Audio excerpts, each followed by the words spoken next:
Can you just confirm? Yes. தெரியுது sir. Super. So தெளிவான இலக்கு அப்படின்றது நீங்க டெய்லி என்ன இன்னைக்கு பிரச்சனைன்றதை யோசிக்கிறதுல இருந்து நான் அடுத்த 2, 3, 4, 5 வருடங்கள் கழிச்சு எப்படி இருப்பேன், என் பிசினஸ் எப்படி இருக்கும், நான்ன்றதை விட என்னுடைய பிசினஸ் எப்படி இருக்கும் அப்படின்ற தாட் ப்ராசஸ்க்கு நீங்க முதல்ல வரணும். ஆக்ஷன்லாம் அப்புறம். What they call paper to ரியாலிட்டின்னு சொல்லுவோம். முதல்ல பேப்பர்ல போடணும், அப்புறம் தான் ரியாலிட்டியில வரும். So paper is not reality and reality is not paper. Theory முதல்ல, அப்புறம் தான் அப்ளிகேஷன். அப்ப அடுத்த 5 ஆண்டுகளை நம்ம என்னாலலாம் யோசிக்கவே முடியல சார். என்னோட டெய்லி பிரச்சனையே நான் ஓண்டுட்டு இருக்கேன். அதெல்லாம் எனக்கு யோசிக்கவே முடியல. சரி, யோசிக்கவே முடியல. எவ்வளவு நாளா யோசிக்க முடியல? கடந்த 10 வருஷமா யோசிக்க முடியல. அப்படின்னா எப்படி உங்களுடைய இலக்கு அடுத்த கட்டத்துக்கு போகும்? சோ இன்னைக்கு இந்த வெபினார்ல நம்ம யோசிக்க வேண்டியது என்னன்னா, நான் ஒரு ஆண்டர்பனரா இருக்கேன்னா நான் அடுத்த 5 வருட பிளானை இப்பவே நான் யோசிக்கிறேன், பேப்பர்ல போடுறேன், செய்யலன்றது வேற விஷயம். பேப்பர்ல போட ஆரம்பிக்கிறேன். ஏன்னா இது வரைக்கும் நான் போட்டதே கிடையாது. அப்படி போடும்போது நான் இதான் போட்டிருக்கேன், என்னுடைய பிசினஸ் நான் பண்ணிருக்கேன், பண்ணதுனாலதான் நான் அந்த அளவுக்கு பேச முடியுது. அப்படி பண்ணும்போது நான் இப்ப எங்க இருக்கேன், நான் என்னுடைய கனவுகள் எங்க இருக்கிறது, என் கனவுகள் அங்க இருக்கு, நான் இப்ப இங்க இருக்கேன். அப்ப என்னுடைய கனவுகளையும் இன்னைக்கு இருக்க ஸ்டேட்டஸையும் இருக்கக்கூடிய மிஸ்ஸிங் மிடில் இருக்கு பாருங்க, நடுவுல ஒரு கேப் இருக்கு இல்லையா, அந்த கேப் எதனால இருக்கு அப்படின்னு நீங்க யோசிக்க ஆரம்பிச்சா உங்களுக்கே ஆன்சர் கிடைக்கும். நீங்க வெளிலலாம் யார்ட்டையும் போய் கேட்க வேண்டிய அவசியமே இல்லை. உங்களுக்கே தெரியும், ஐயோ நான் இதையே பண்ணிட்டு இருக்க போட்டிருக்கு, இது நான் அங்க பண்ணணும், அந்த வேலையை நான் இன்னைக்கு பண்ணணும், ஆனா இந்த வேலையை நான் பண்ணிட்டு இருக்கேன். சோ உடனே நீங்க யோசிக்க ஆரம்பிப்பீங்க. அப்போ ஆட்டோமேட்டிக்கா டெலிகேஷன் அப்படின்னு ஒரு விஷயத்த வர ஆரம்பிக்கும். ஆட்களை போட்டு செய்யணும், அவுட் சோர்ஸ் பண்ணி செய்யணும், இதை நான் செய்யக்கூடாது, இதை நான் கண்டிப்பா செய்யணும்ன்ற ஒரு கம்ப்ளீட் புரிதல் உங்களுக்கு ஏற்படும். ரெண்டாவது, வருவாய் வியூகம், தொடர் வருவாய்க்கான அமைப்பை உருவாக்குதல். இது ஒரு ரொம்ப முக்கியமான ஒரு விஷயமா நான் எம்எஸ்எம்இ ஆண்டர்பிரினர்ட்ட பாக்குறேன். இப்போ எவ்ரி டைம் நான் போய் தான் சேல்ஸ் பண்ணி தான் எனக்கு ரெவென்யூ வரணும், ரெவென்யூ ஜென்ரேட் பண்ணும் அப்படின்னு சொன்னீங்கன்னா அப்ப அடுத்த 20 வருஷம் அதான் பண்ண போறீங்க. இன்னைக்கு ஸ்டார்ட் அப் கம்பெனிஸ்லாம் ஏன் பெரிய லெவல்ல போயிட்டு இருக்கு? இன்னைக்கு எப்படி அவங்க எல்லாம் பெரிய லெவல்ல பேசுறாங்க? ஒரு ஐடியாவோட வராங்க, 100 கோடின்றாங்க. ஐடியாவோட வராங்க, 10 கோடி இன்வெஸ்ட்மெண்ட் வேணும்னு கேட்கறாங்க. ஐடியா தான். நம்ம கிட்ட கம்பெனி இருக்கு, பீப்புள் இருக்காங்க, கஸ்டமர் பேஸ் இருக்கு, இன்வாய்ஸ் இருக்கு, இன்வென்ட்ரி இருக்கு, பினான்சியல் டிசிப்ளின் இருக்கு, எல்லாமே காமிச்சிருக்கோம். ஆனா நம்ம அந்த மாதிரிலாம் பேசவே முடியல, பயமா இருக்கு நம்ம பாக்குறதுக்கு.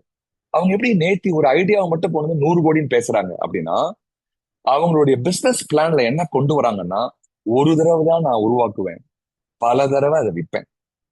நோட் பண்ணிக்கோங்க. ஒரு முறை நான் உருவாக்குவேன், அதை பல முறை என்னால விற்க முடியும்.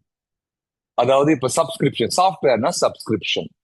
சார் எந்த சாஃப்ட்வேரே கிடையாது சார், நான் ட்ரேடிங் தானே சார் பண்றேன், நான் ரீட்டைல் ஷாப் வச்சிருக்கேன், நான் ஒரு ட்ரைனிங் இன்ஸ்டிடியூட் வச்சிருக்கேன், நான் ரியல் எஸ்டேட் பிசினஸ் பண்றேன், நான் ஒரு ஹெல்த் சர்வீஸ் பண்றேன், ஒரு சர்வீஸ் இண்டஸ்ட்ரி இருக்கேன், என்னால எப்படி செய்ய முடியும்? முடியும். எப்படி முடியும்? Life time value of the customer. Example நான் ஒரு கேஸ் ஸ்டடி தரேன். இப்ப நம்ம எல்லாருமே வீட்டுக்கு கிராசரி ஐட்டம் வாங்குறோம் இல்லையா? பல்பொருள் அங்காடி, சூப்பர் மார்க்கெட்ல போய் வாங்குறோம். யோசிச்சு பாருங்க, நம்ம அத்தனை பேர், உங்க வீட்டுல இருக்கக்கூடிய உங்க மனைவி ஆர் கணவன், நீங்க வீட்டுக்குள்ள இருக்கவங்க கேட்டு பாருங்க, அந்த ஒரு கடையிலேயே தான் நம்ம வாங்கிட்டு இருப்போம் லாஸ்ட் செவரல் இயர்ஸா. Am I right or wrong by saying this? நம்ம அந்த ஒரே கடையில, அதே மாதிரி ஒரு ஹாஸ்பிட்டல் எடுத்தா அந்த ஹாஸ்பிட்டல் தான் தொடர்ச்சியா போகும். நம்மளுடைய எல்லா வீட்டுல இருக்க அத்தனை பேருக்கு உடம்பு வந்தா கூட அங்கதான் போகும். ஒரு பார்மசினா அங்கதான் போகும். ஒரு ஐஸ்கிரீம் ஷாப்ல போனா கூட அங்கதான் போகும். Even if you take hotel, ரெகுலரா பாத்தீங்கன்னா அதே ஹோட்டல் தான் தொடர்ச்சியா போவோம். அப்பப்ப எக்ஸ்பெரிமெண்ட் பண்ணுவோம், ட்ரை பண்ணுவோம். ஏதாவது ஒரு விஷயம் வாங்கணும்னா, ஒரு அட்வொகேட்னா அவர்கிட்டே தான் போவோம், ஒரு சார்ட்டர்ட் அக்கௌண்ட்னா அவர்கிட்டே தான் நம்ம இருப்போம். மீனிங், ஒரு தடவை தான் கிளைண்ட் அவங்க உள்ள கொண்டு வராங்க, அதுக்கப்புறம் தொடர்ச்சியா அந்த கிளைண்ட் திரும்ப திரும்ப திரும்ப திரும்ப அவங்க கிட்டயே போறாங்க. அந்த மாதிரி உங்களுடைய பிசினஸ் இருக்கிறதா? இல்ல இல்ல, நான் every day, every week, every month நான் புதுசு புதுசா தான் கஸ்டமரை தேடி போயிட்டே இருக்கணும் அப்படின்னா உங்க பிசினஸ்ல ஏதோ ஒரு விஷயம் உங்ககிட்டயே திரும்ப திரும்ப வாங்குற மாதிரி பண்றதுக்கு உண்டான ஒரு இன்னோவேஷன் இல்லைன்னு அர்த்தம். அப்போ ஒரு ஓனரா நான் என்ன யோசிக்கணும்? என்ன செய்தா எனக்கு திரும்ப திரும்ப இந்த சர்வீசஸையோ ப்ராடக்ட்ஸையோ டெக்னாலஜியோ திரும்ப திரும்ப கஸ்டமர் வாங்க வைக்கலாம் அப்படின்ற ஒரு விஷயத்த நீங்க யோசிக்க ஆரம்பிங்க. பல விஷயங்கள் உங்க மனசுக்குள்ள புரிய ஆரம்பிக்கும். அதுக்கு உண்டான நம்மளுடைய ஆலோசனை வழங்குறது நிறைய பேர் இருக்காங்க. உட்காந்து பிரெயின் ஸ்டாப் பண்ணுங்க. இததான் நான் 5 இயர் பிளான் சொல்லிட்டு இருக்கேன். 5 வருடங்கள் கழிச்சு எங்கிட்ட திரும்ப திரும்ப கஸ்டமர் வாங்கிட்டே இருக்கணும். அதுக்கு இப்ப எங்கிட்ட என்ன இருக்கு? எங்கிட்ட என்ன வேல்யூ ப்ரொபோசிஷன் இருக்கு. அது ஆங்கிலத்துல ரொம்ப அழகான வார்த்தை, value proposition. Why should customer come to me quite often and buy the product from me? What is the innovation that I add? Why should they come to me? Why should they become my lifelong customer? யோசிச்சு பாருங்க. You get an answer for it. அடுத்தது செயல்பாடு அமைப்புகள், உங்களை சாராமல் இயங்கும் வணிகம். இவ 2 பிக்சர் இருக்கு. லெஃப்ட்ல என்னுடைய உங்களுக்கு ரைட்ல நினைக்கிறேன். லெஃப்ட்ல பிக்சர் பாருங்க, நிறுவனர்னு போட்டிருக்கோம். சுத்தி 5 டப்பா இருக்கு, 5 ரவுண்ட் பாக்ஸஸ் இருக்கு. ஆனா உள்ளுக்குள்ள எந்தவுமே நான் எழுதல. Everything depends on entrepreneur. நிறுவனர் இல்லாமல் எதுவுமே நடக்காது. I even challenge lot of entrepreneurs, MSME owners கிட்ட சொல்லுவேன், நீங்க 1 வாரம் லீவு போட்டுட்டு உங்க பிசினஸ்ல இருந்து நீங்க ஜாலியா ஒரு டூர் போயிட்டு வாங்க. முடியுமான்னு பாருங்க. ஒரு மாசம் உங்களால போக முடியுமா? 1 மாசம் வேண்டாம் சார், 10 நாள் உங்களுடைய பிசினஸ் நீங்க டீலே பண்ணக்கூடாது. You are not suppose to handle your business, you should go out. உங்களால போக முடியுமா? அங்க போனா கூட இதே தான் ஞாபகம் இருக்கும். ஐயோ, இந்த கிளைண்ட் கொடுக்கணுமே, அது நம்ம பண்ணணுமே. அப்படின்னா உங்க பிசினஸ் உங்களை நம்பி இருக்கு. வேற ஒரு ஆண்டர்பிரனர் ரைட் சைட்ல பாத்தீங்கன்னா, ஸ்டாண்டர்ட் ஆபரேட்டிங் ப்ரொசீஜர் சொல்லக்கூடிய எஸ்ஓபி மூலமாக படிநிலையை உருவாக்குவார் என்றால், நான் இல்லைனாலும் இந்த பிசினஸ் நடக்கும். இதுக்கு அழகான கேஸ் ஸ்டடி என்னன்னா, ஒரு ஹோட்டல் வச்சு கையேந்தி பவன் நடத்துறாரு ஒருத்தர், சிங்கிள் ஓனர். அன்னைக்கு அவர் போய் கடையை திறக்கலன்னு சொன்னா, அன்னைக்கு ஒரு 50 பேருக்கு சாப்பாடு கொடுக்கலன்னு சொன்னா பிசினஸ் நடக்காது அவருக்கு. இதே அடையார் ஆனந்த பவன் ஓனர் வந்து அப்படி இருப்பாரா? அவர் டெய்லி வந்து ஆபீஸ் போகணும்னு நினைப்பாரா? அவரும் படிப்படியா தானே வந்திருக்காரு, இந்த லெவலுக்கு வந்திருக்காரு. ஆரம்ப காலத்துல இருந்து இப்ப வந்திருக்காரு இல்லையா? அப்ப அவர் யோசிச்சிருக்காரு, நான் ஒரு நாள் இல்ல ஒரு நாள் நிறைய பிரான்ச் இருக்கணும், நான் டே டு டேல இருக்கக்கூடாது, ஆனா பிசினஸ் நடக்கணும். அவர் 1 மாசம் என்ன, 1 வருஷம் கூட பிசினஸ்ல டெய்லி இல்லாமையே கூட அந்த வியாபாரத்தை நடத்தக்கூடிய அளவுக்கு கட்டமைப்பை, செயல்பாட்டு அமைப்புகளை உருவாக்குறாரு. இதை நம்மளால செய்ய முடியுமான்னு பாருங்க. இதை நான் சொல்லும் போது உங்களுக்கு வந்து இதை நாளைக்கே செய்யணும்னு யோசிக்காதீங்க. அட்லீஸ்ட் ஒரு 3 வருஷம் கழிச்சு நம்ம சந்திக்கிறோம்னு வச்சுக்கோங்களேன். நீங்க என்கிட்ட சொல்லுவீங்க, 3 வருஷம் முன்னாடி நான் அந்த ப்ரோக்ராம் அட்டன் பண்ணேன், அன்னைக்கு யோசிக்க ஆரம்பிச்சேன், இன்னைக்கு நான் பண்ணிருக்கேன். சோ எல்லாமே ஸ்டெப் பை ஸ்டெப்பா தான் பண்ண முடியும் இல்லையா? யாரோ ஒருத்தர் போட்டிருக்காங்க, any business man can go 1 week அப்படின்னு ஒரு போட்டிருக்காரு. சேட்ல பாக்குறேன், ஏதாவது இன்ஃபர்மேஷன் இருக்கான்னு பாக்குறேன். ஓகே, சோ அந்த மாதிரி யோசிச்சு பாருங்க. நம்ம இல்லாமல் நம்ம வியாபாரம் எவ்வளவு நாட்கள் நடக்கும்? சப்போஸ் நீங்க 2 நாள் தான் சார் நடக்கும் அப்படின்னு சொன்னா, அவ்வளவு டிபெண்ட் உங்க பிசினஸ். அது 1 நாள் கூட நான் போக முடியாது சார் அப்படின்னா, சோ மச் அப்படின்னா நீங்க ஆண்டர்பிரனரே சொல்ல முடியாது இல்ல. சாரி டு சே திஸ், நீங்க வந்து self employed. If you say that your business is depending on you, then you are self-employed. We can't say they are an entrepreneur. இந்த விஷயத்தை நல்லா உள்வாங்கிக்கோங்க.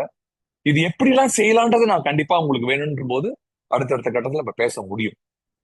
4வது பாயிண்ட், நிதி ஒழுங்கு. இது ரொம்ப ரொம்ப இம்பார்ட்டன்ட். உங்கள் எண்களை துல்லியமாக அறியுங்கள். இப்போ இந்த பணப்புழக்கம், லாப வரம்பு, ரிட்டர்ன் ஆன் இன்வெஸ்ட்மெண்ட், 3 விஷயம் பார்ப்போம். பணப்புழக்கம் நம்ம கேஷ் ஃப்ளோ, லாப வரம்பு நம்மளுடைய ப்ராஃபிட்டபிலிட்டி, ரிட்டர்ன் ஆன் இன்வெஸ்ட்மெண்ட் நம்ம போடுற பணத்துக்கு என்ன ரிட்டர்ன் வருது. இந்த 3 விஷயத்த தொடர்ச்சியாக நம்ம கண்காணிக்கிறோமான்னு பாருங்க. நிறைய ஆர்கனைசேஷன் ஆண்டர்பிரனர் நான் பார்த்திருக்கேன்.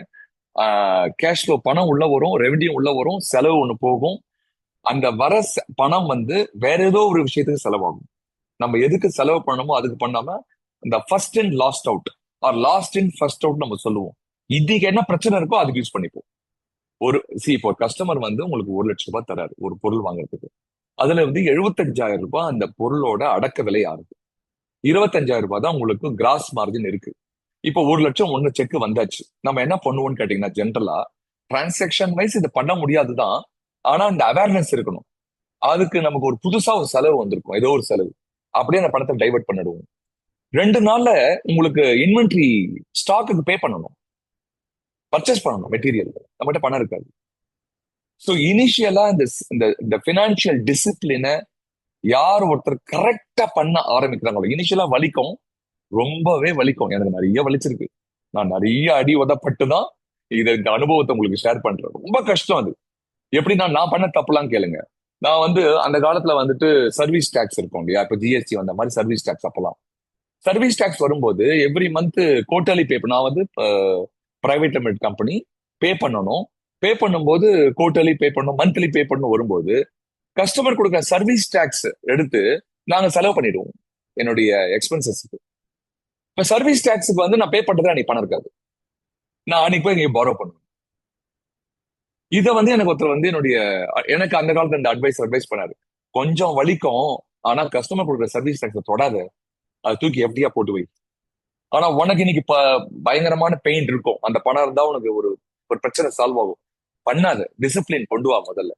எப்பவுமே ஒரு டிசிப்ளின். ஜிம்முக்கு போற மாதிரி தான், ஆரம்பம் ரொம்ப வலிக்கும். ஃபர்ஸ்ட் ஜிம்முக்கு போகும்போது 2-3 நாள் ரொம்ப கஷ்டமா தான் இருக்கும். 1 வீக் அப்புறம் பழகிடும். ஆனா நம்ம 3 நாளுக்கு அப்புறம் நின்றுருவோம். ஃபீஸ் 3 மாசம் கட்டிருக்கோம். இது எல்லாருக்கும் தெரிஞ்ச ஒரு உண்மை. ஸோ பினான்சியல் டிசிப்ளின், நிதி ஒழுங்க இப்போல இருந்தே ஆரம்பிங்க, ஒருவேளை நீங்க பண்ணலன்னு சொன்னா. 5வது, திறமையான குழு. இதுக்கு தேவை வந்து வேலை செய்பவர்கள், வேலை செய்பவர்கள் அல்ல தலைவர்கள். நம்ம நிறைய இடத்துல பார்த்திருக்கோம், நீங்க கீழே படிநிலையில பார்த்துட்டு தெரியும் உங்களுக்கு. செய்யும் நிலை, நிர்வகிக்கும் நிலை, அதிகாரம் அளிக்கும் நிலைன்னு 3 செக்டர் இருக்கு. செய்யும் நிலை என்பது நிறுவனரே எல்லாம் செய்யறது, எல்லாமே நானே செய்யறது. நிர்வகிக்கும் நிலை என்பது மற்றவர்களுக்கு பிரிச்சு கொடுப்பது. அதிகாரம் அளிக்கும் நிலை என்பது முடிவெடுக்கும் அதிகாரத்தை கொடுப்பது. அதிகாரம்னா அத்தாரிட்டி காமிக்கிறது இல்ல, டிசிஷன் மேக்கிங்க எம்பவர் பண்றது. The moment you start empowering people to take calls, அவங்களே டிசிஷன் எடுக்க விட்டீங்கன்னா you are actually relieved time பெர்ஸ்பெக்டிவ்ல. இந்த விஷயத்தை திறமையான குழு மூலமா செய்யலாம். நிறைய ஆர்கனைசேஷன் நான் பார்த்த விஷயம் என்னன்னு கேட்டீங்கன்னா, எம்எஸ்எம்இ செக்டார்ல வந்துட்டு மேனேஜரியல் பீப்புள் இருக்காங்க, சூப்பர்வைசரி பீப்புள் இருக்காங்க, லீடர்ஸ் இல்ல. லீடர்ஸ் என்பவர் யாருன்னு கேட்டீங்கன்னா டிசிஷன் மேக்கர்ஸ். ஒரு owner or MD or boss இல்லாமையே அவர் எடுக்கக்கூடிய முடிவுல 90% மேட்ச் பண்ற அளவுக்கு ஒரு லீடர் நம்மளால உருவாக்க முடிந்தால் over the period of time, அவங்க யாரா இருக்கலாம்? நம்ம கிட்ட ஒர்க் பண்ண ஆட்களையே நம்ம வந்து ட்ரெயின் பண்ணலாம். இதுக்காக லேட்டரல் ஹையர் பண்ணணும்னு அவசியம் கிடையாது. we are all MSMEs. So we can empower the existing team members எடுத்து அவங்களை எம்பவர் பண்ண ஆரம்பிக்கும் போது over the period of time they can become a leader. At least 80%, at least 75% உங்களை மேப் பண்ணாலே, I mean you are relieve from your daily source அப்படின்றது இந்த 5வது பாயிண்ட். இப்ப இந்த 5 வளர்ச்சி சக்கரம் அனைத்தையும் எப்படி இணைக்கலாம் அப்படின்னா, முதல்ல வலுவான அமைப்பு வேணும். அப்புறம் தொடர் வருவாய்க்கு உண்டான ப்ராசஸ கிரியேட் பண்ணணும். நிதி பலம் ஸ்ட்ராங்கா இருக்கணும். அதுக்கு வந்து உங்களுக்கு பினான்சியல் டிசிப்ளின் இருக்கணும். தெளிவான இலக்கு நான் முன்னாடி சொல்லினேன். சிறந்த குழு நான் கடைசியா சொன்னது.